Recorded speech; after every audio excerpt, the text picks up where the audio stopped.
They said I threw away a future most people only dream of, that I was reckless, emotional, unstable. You left San Francisco for what? To thread yarn through a wooden frame in the mountains? That was my brother Diego's exact wording. My mother didn't even speak. She just shook her head and sighed, the kind that carries years of disappointment. To them, I had everything: a UX lead at one of the fastest growing tech firms in the Bay Area, six-figure salary, health perks, a downtown apartment with exposed brick and overpriced succulents. I was, in their eyes, the success story of the Cruz family. Until I walked away. I didn't make a grand exit. No dramatic speech, no LinkedIn goodbye post. I just logged off one Friday afternoon, packed a carry-on, and flew to a village in the Spanish Pyrenees where the Wi-Fi was weak. But the stories in the thread were strong. There, I met Amaya, 87 years old, Basque, and sharper than any exec I'd ever worked with. She taught me how to dye with madder root, how to read patterns passed down through generations, how to feel the weight of history in a single woven line. What I learned there wasn't on any app or design system. It was something deeper, older, more honest. Of course, my family didn't understand. They called, texted, even offered to fly me back, just to talk. But tonight, they won't need to ask anymore. Because right now, in the heart of Barcelona, the Museu d'Art Contemporani is hosting a new exhibition on sustainable textile innovation. The centerpiece, a hand-woven tapestry titled Ancestral Disconnect, made by me, designed in silence, dyed with heritage, threaded with everything they said I'd lost. I don't need them to clap, I don't need them to apologize, but I do want them to look, to see what they once called a silly detour, now hanging between polished white walls and soft museum lights. I'm not here for revenge. I'm here for the reveal. 3 years ago, my days looked like product sprints and UX audits. My nights were screen glow and sleep debt. We were designing tools to help people optimize their digital life. Yet I hadn't seen daylight without a filter in months. I was 29, successful by every metric that mattered on LinkedIn, promoted twice in a year, invited to speak at conferences, onboarding new hires who called me a rock star. But inside, I was eroding. It wasn't just burnout. It was something quieter, the kind of silence that creeps in when your calendar is full but your heart is vacant. It all cracked during a Monday design review. Someone was arguing over the placement of a Buy Now button, and all I could think was, this can't be it. This can't be all there is. That night, I closed every open tab, turned off notifications, and booked a flight to Spain. Not to Barcelona, to a tiny village called Val de Boí, a place I only knew from a travel blog about Romanesque churches and wool festivals. I told myself I'd stay a week. I ended up staying 6 months. Amaya didn't welcome me with warm hugs or tea. She handed me a skein of raw wool and said, "Start washing." That was my introduction to traditional Basque weaving. We didn't talk much in those early weeks. She spoke little English. I spoke no Basque. But fiber has its own language, one of tension, release, rhythm, and patience. In her workshop, a converted goat shed, I learned how to listen without words. I learned how to blend indigo with iron for that ocean-deep blue, how to card wool by hand until your fingers ache with purpose. And in between those threads, I began weaving something else, a new version of myself, one not optimized for applause or performance reviews, one that valued slowness, imperfection, roots. It wasn't a sabbatical. It was a return, not to a place, but to a part of me I didn't know I'd lost. When I finally called my parents and told them I was staying, indefinitely, they thought I'd lost my mind. "Is this some romantic exile?" my father asked. "No," I said. "It's the first time I feel like I'm building something real." They didn't believe me then, but one day soon, they would see what I saw, woven into every stitch I touched. The Cruz family doesn't do casual get-togethers. Every reunion is planned like a corporate summit, timed, catered, and strategically seated. So when my oldest brother Mateo texted me, "Can you come home for a quick check-in? Just us, nothing formal," I knew I was walking into an ambush. I flew in from Barcelona, not because I wanted to, but because a small part of me, the daughter part, still hoped they might finally see me. Not the dropout, not the disappointment, just me. Mateo picked me up from the airport in his matte black Tesla. He's a corporate lawyer, suit always pressed, voice always moderated like he's talking to a jury. He didn't ask how the trip was. He asked if I had a plan to monetize the whole fabric thing yet. The whole fabric thing has a name, I said quietly. Lana Brava. We just got picked up by an arts foundation in Oslo. He blinked. Oslo as in Norway? No, Oslo as in Arizona. I deadpanned. He didn't laugh. We pulled into my parents' driveway in Palo Alto. Modernist facade, impeccable landscaping. The kind of house where silence echoes louder than words. Inside, the rest of the cruise council was already assembled. My father, Javier, sat at the head of the dining table, hands folded, expression unreadable. He's a retired aerospace engineer who treats emotions the way pilots treat turbulence. Acknowledge it, but stay the course. My mother, Lucia, stood at the buffet, arranging mini quiches onto a ceramic platter. She wore pearls. At 3:30 p.m. on a Wednesday. Presentation was her armor. Mateo sat to the right. My other brother, Diego, was pacing by the window, checking his smartwatch like he had somewhere more important to be. They didn't hug me. "We just want to talk," Javier began. "About your future," Lucia added quickly. I sat, laying a linen-wrapped bundle in my lap. I hadn't planned on bringing anything. But at the last minute, I tucked one of my smaller pieces into my carry-on, just in case. Mateo leaned forward. "Bella, we're not saying what you're doing isn't interesting. It's just, is it sustainable?" "I mean, you had a whole career," Diego added. 6 figures, benefits, equity. Now you live above a wool-dyeing shop?" "It's not a shop," I said. "It's a co-op studio. And yes, it's sustainable. More than the lives you all assume are secure." Lucia sighed. "We've seen your social media. There's barely any mention of you. No articles, no awards. We're concerned, mija." That's when I placed the bundle on the table and slowly unwrapped it. It was a 36-30C6 hand-woven panel, dyed with madder root and walnut husk, threaded with recycled silk and local Pyrenean wool. The pattern was subtle, interlocking mountain ranges, an ancestral motif from an old Basque design I'd reinterpreted. "This," I said quietly, "is being exhibited at the Museo d'Art Contemporani de Barcelona next week." Javier furrowed his brow. "What do you mean, exhibited?" I took out my phone and opened the digital flyer, held it out for them to see. Threadlines, contemporary textile innovation and cultural memory. Featured artist, Isabella Cruz, Lana Brava Studio. For the first time that afternoon, no one spoke. Mateo finally cleared his throat. "Barcelona, as in Spain?" "Yes," I said. "The same Spain where my fabric thing is being called preservation and innovation in equal measure. They invited Vogue España, El Decor, even the Basque Heritage Institute. And they didn't ask what school I went to. They asked what my hands had made." Lucia touched the edge of the tapestry. "It's beautiful," she whispered.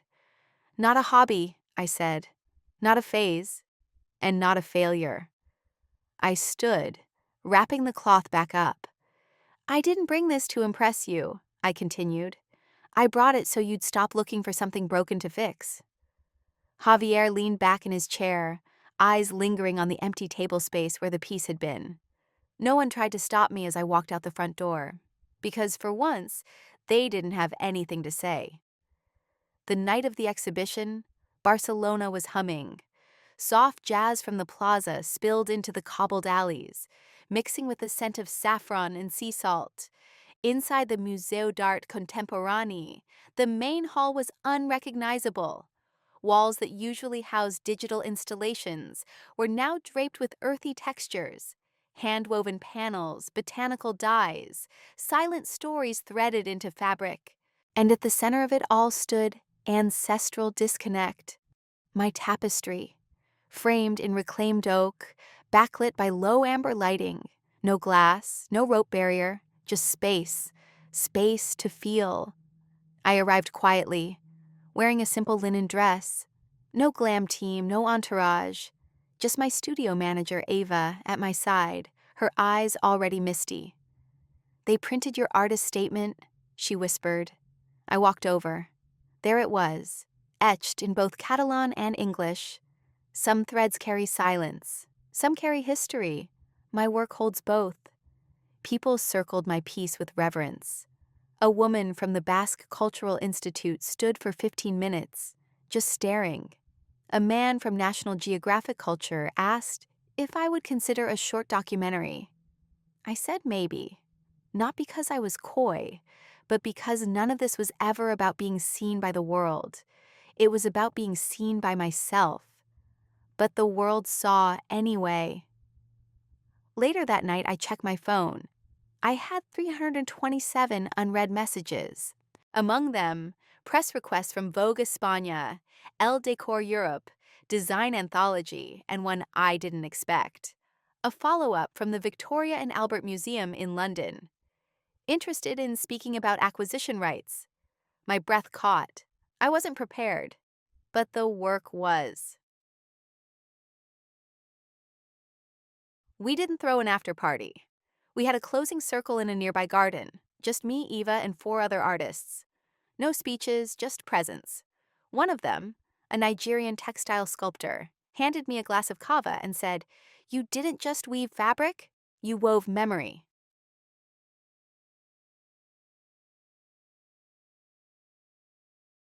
The next morning, Eva knocked on my studio door holding her phone. "You need to see this," she said. I blinked at the screen. A Vogue runway clip. One of Farah Moda's models, draped in minimalist haute couture, walked the catwalk carrying my tapestry like a folded clutch. The caption, "Heritage is luxury. Farah Moda pairs tradition with rebellion." It wasn't staged. It wasn't planned. But it went viral. And suddenly, Lana Brava wasn't just a studio in the Pyrenees. It was a global name.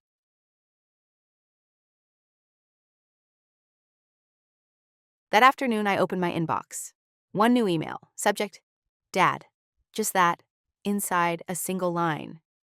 "We're proud, just trying to catch up."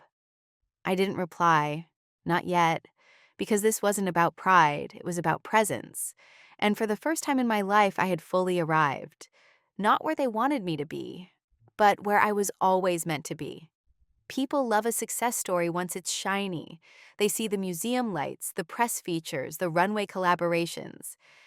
And they think, how lucky she must be.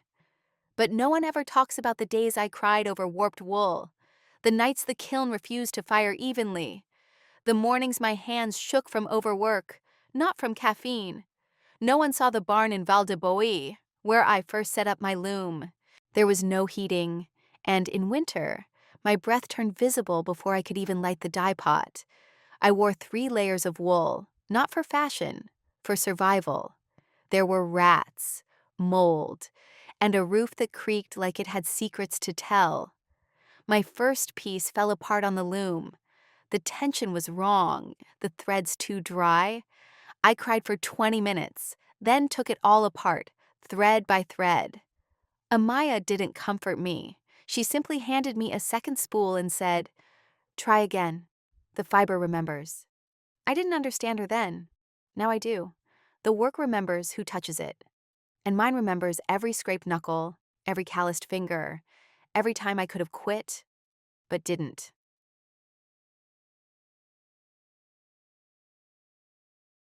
My startup capital? A severance check and a GoFundMe from 5 design friends who believed I'd lost my mind, but still sent $20 each.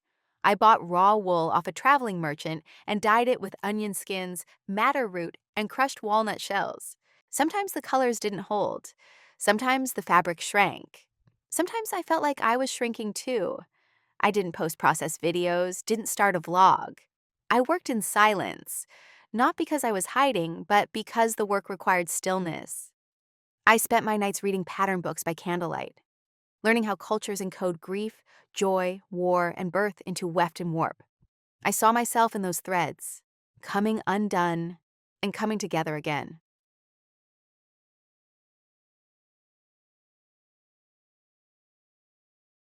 My first international order was a fluke. A Swedish designer bought a wall hanging I listed on a craft forum.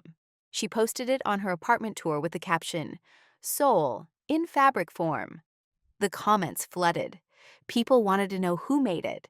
They started calling me the quiet revolutionary of textile art. I didn't even have a logo. That's when I registered Lana Brava, Brave Wool. Not because I felt brave, but because I needed something to believe in while my parents told relatives I was taking time off to find herself. What I was really finding was structure, discipline, craft, a new economy of value, not measured in clicks or corporate bonuses, but in pieces that people felt. One order became 5, then 20. Then a boutique in Florence asked for exclusivity. Then the museum called. And now people call me visionary. But I'm still just the girl who once burned her hands on a faulty dye pot, cried alone in a wool-scented shed, and kept weaving anyway. Because deep down, I knew. Success isn't made in galleries. It's made in the hours no one claps for. The last time I saw Julian Moreno, he was sipping a Negroni at a rooftop bar in San Francisco, talking over me about seed funding and frictionless design. We were dating, or at least I thought we were. When I told him I was leaving my job to explore hand weaving in Spain, he laughed. Not gently. He actually laughed. Pottery, painting, weaving. You creatives always go through this phase. Just don't burn your bridges, babe. You'll want back in when the haze clears. I didn't answer. I just paid my half of the check and walked out. He didn't follow.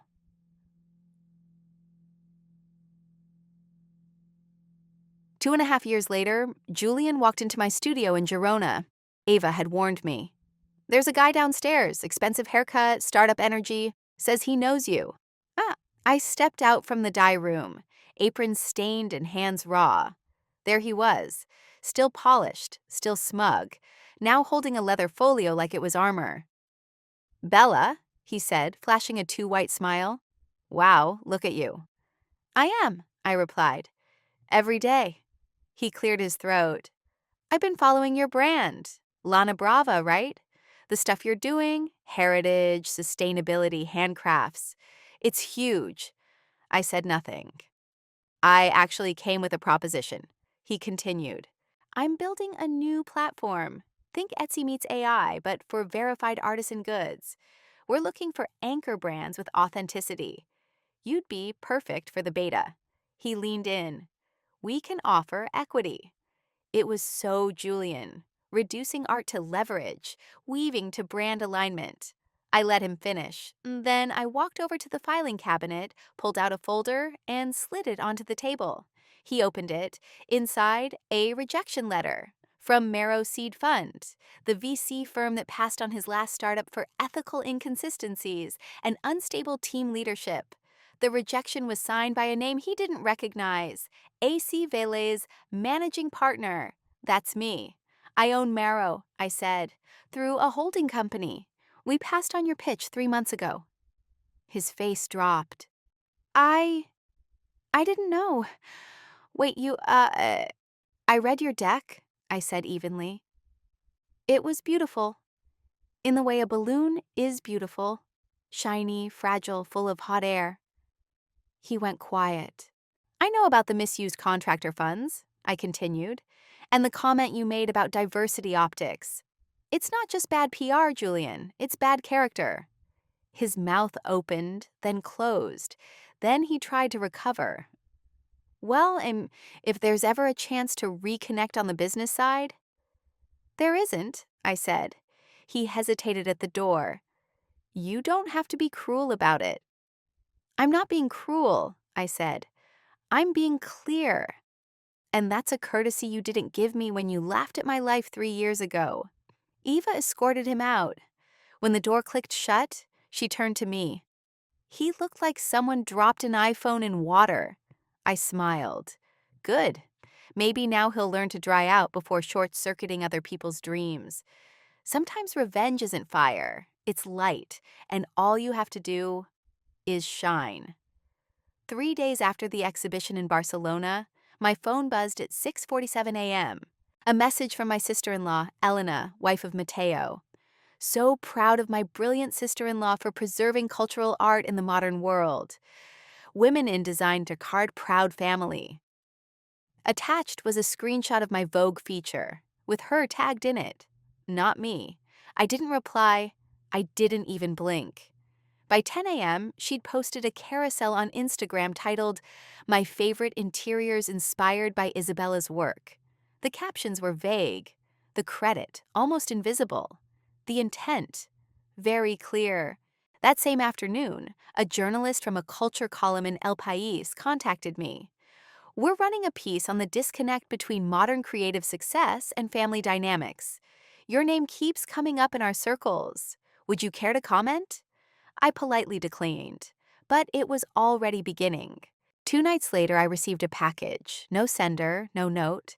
Inside, a bouquet of white orchids, my mother's favorite flower, and a symbol of apology in our family, though no one ever said it out loud.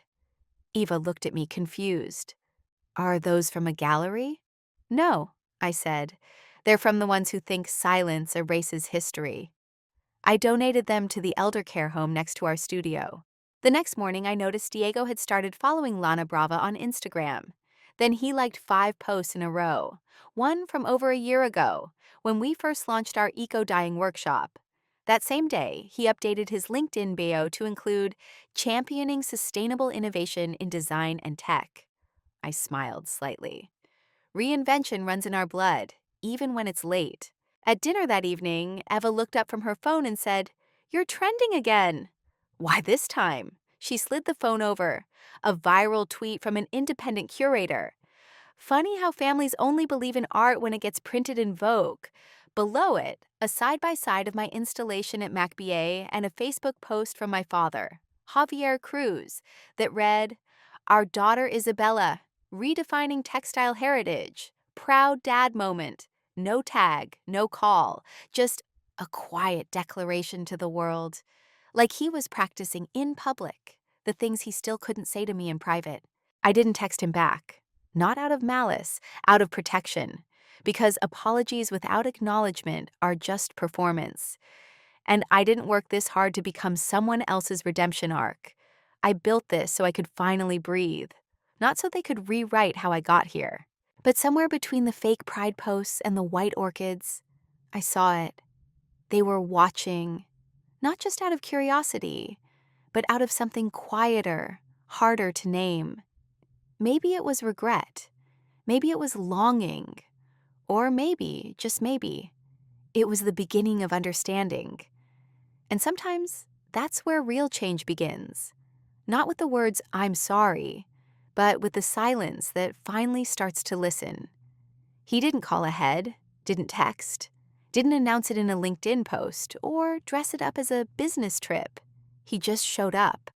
I was in the studio, adjusting the tension on a new loom when Eva peeked in. "Isabella, your dad's here." I froze, not out of fear, out of sheer disbelief. "He's been waiting outside for 20 minutes, she added. "Didn't want to interrupt. He's not in a suit." That last part hit harder than I expected. I stepped out. There he was, Javier Cruz, former aerospace engineer, the man who once wrote a thesis on flight trajectories but couldn't track his own daughter's dreams. Now standing awkwardly in dark jeans, holding a leather briefcase that looked older than I remembered. His eyes searched mine, not with judgment this time, but something quieter. Maybe permission. "Can I come in?" he asked. I nodded and led him to the back office, where the fabric samples hung like silent witnesses.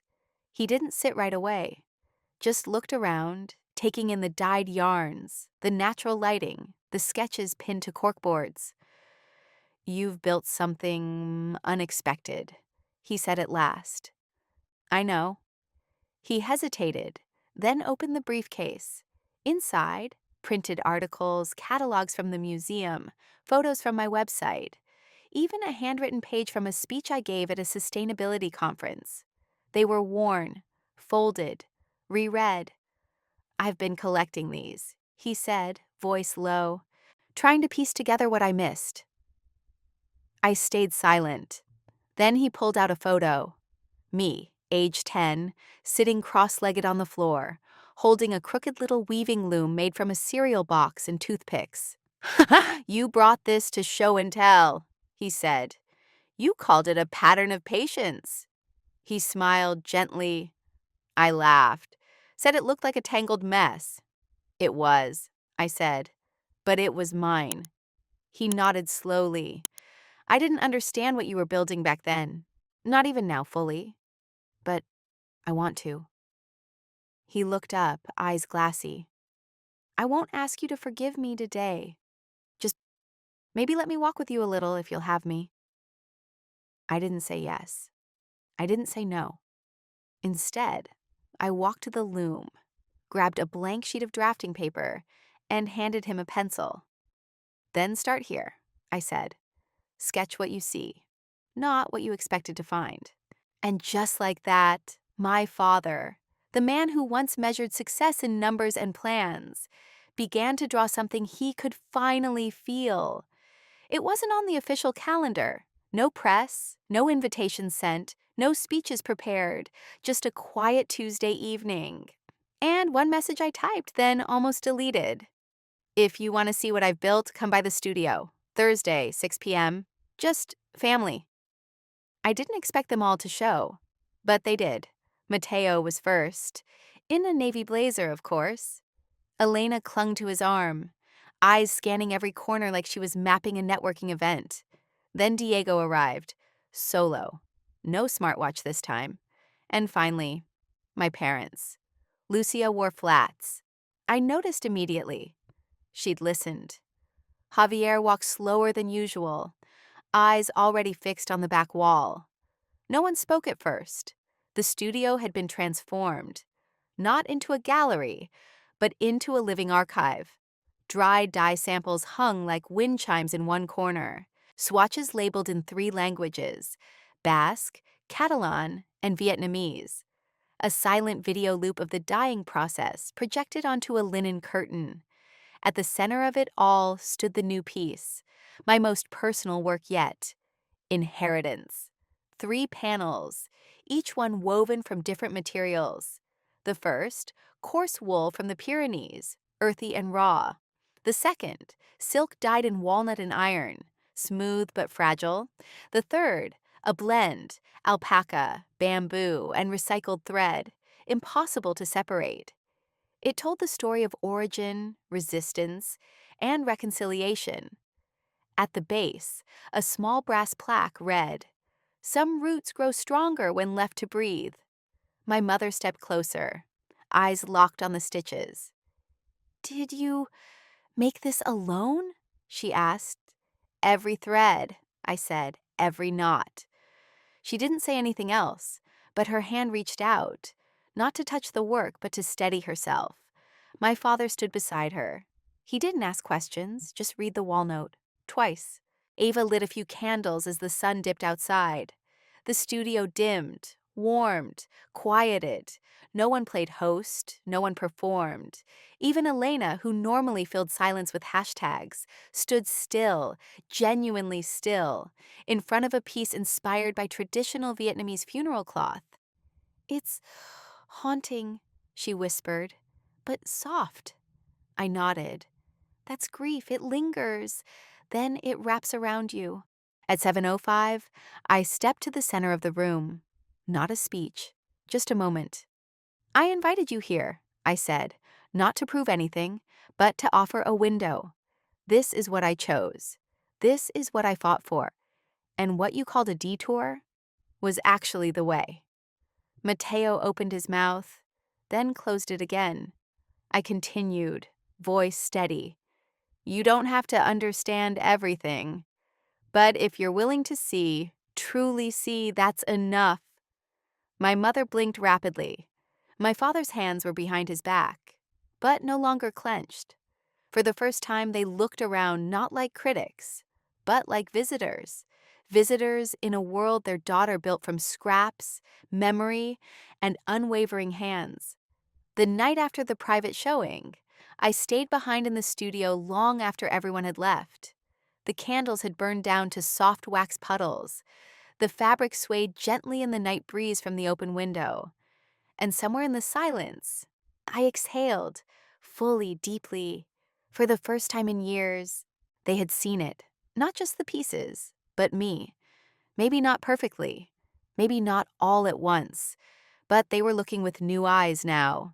And for someone like me, who had spent so long being measured, corrected, redefined, that meant more than any press article or museum wall. Earlier that evening, before they left, my father walked up to me one last time. He held out a small card, plain, no embellishment, just one sentence in his handwriting. Your work rewrote what I thought was possible. Thank you for not shrinking. I folded it gently and placed it inside my sketchbook. Because some apologies don't need volume, just sincerity. Now, as I stood by the loom with threads in my hand, I thought about all the people who were told they were wasting their potential just because they chose a path that couldn't be measured in titles or paychecks. If that's you, if you've ever been made to feel small for dreaming differently, if you've ever been called a failure for following your own rhythm instead of someone else's clock, I want you to know you're not broken. You're not lost. You're just weaving something the world doesn't recognize yet. But it will. I've said this before, and I'll say it again. Success doesn't always wear a suit. Sometimes it's stained with dye and dusted with wool. Sometimes it looks like silence, solitude, or starting over. But most importantly, it looks like you, standing in your truth, even when no one claps, especially then. Thank you for spending time with me today, for listening, for seeing. If this story moved you, made you reflect, or reminded you of your own path, I'd love to hear about it. Tell me in the comments. Have you ever been underestimated by people who were supposed to believe in you most? How did you find your way through it? And if you believe that success doesn't need permission, just courage, then go ahead and give this video a like. It helps more than you know. And don't forget to subscribe for more stories of quiet strength, bold choices, and the kind of victories that don't need a microphone, just a heartbeat. Until next time, I'm Isabella Cruz, and I'll be right here, still weaving.